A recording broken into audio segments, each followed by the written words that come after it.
aujourd'hui, je profite de ce magnifique panorama pour vous présenter ma Corvette.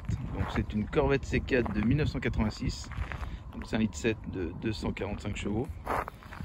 Donc cette voiture, je l'ai importée des États-Unis il y a 2 ans et demi avec Pierre. Voilà. Donc cette voiture, au début, on avait pensé la revendre et puis au final, elle est tellement en bon état que je me suis laissé tenter et en fait, j'ai gardé. Voilà. Donc cette voiture a 67 000 miles d'origine, donc ça fait pas beaucoup. Elle est dans son état d'origine, je veux dire, il n'y a rien qui a été refait dessus. Voilà, donc c'est une voiture qui est quand même en assez bon état. Bon, ce qu'il faut dire, c'est qu'à l'époque où on l'a acheté, les Corvettes n'avaient pas encore trop la cote, donc elles n'étaient pas trop chères, donc on avait fait une bonne affaire. Voilà. La seule chose qu'il y aura à faire dans l'avenir, ce sera peut-être reprendre l'intérieur, parce que l'intérieur a souffert du soleil américain. Donc comme je vous ai dit, l'ensemble est dans son jus, donc la mécanique, voilà, voilà une mécanique qui a 67 000 miles, voilà à quoi ça ressemble aux États-Unis.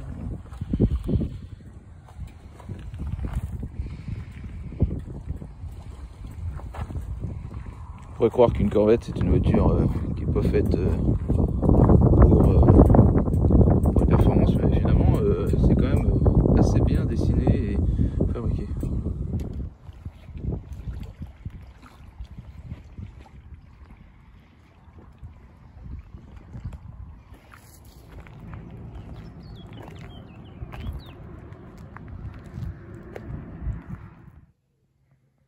Alors vous me direz tous, pourquoi une Corvette?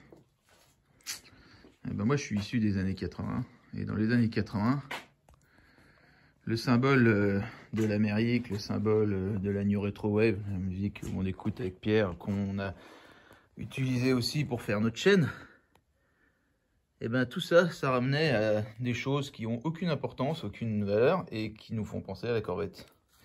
Et moi il y avait ça aussi. Toute ma jeunesse, j'ai joué avec ces conneries-là, les majorettes. Et la Corvette avait une grande importance pour moi. Donc du coup,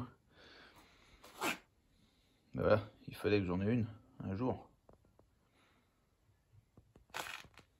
Bon, comme je vous ai dit, à l'intérieur, avec du scotch américain, mais sinon, le compteur, c'est un peu la classe quand même. Donc du coup, il est en miles et il est en km/h. Il y a un bouton qui permet de sélectionner la différence. Ici. Toc, toc. Et toutes les indications de température, de voilà, tout ça aussi, ça fait le passage du métrique à anglais.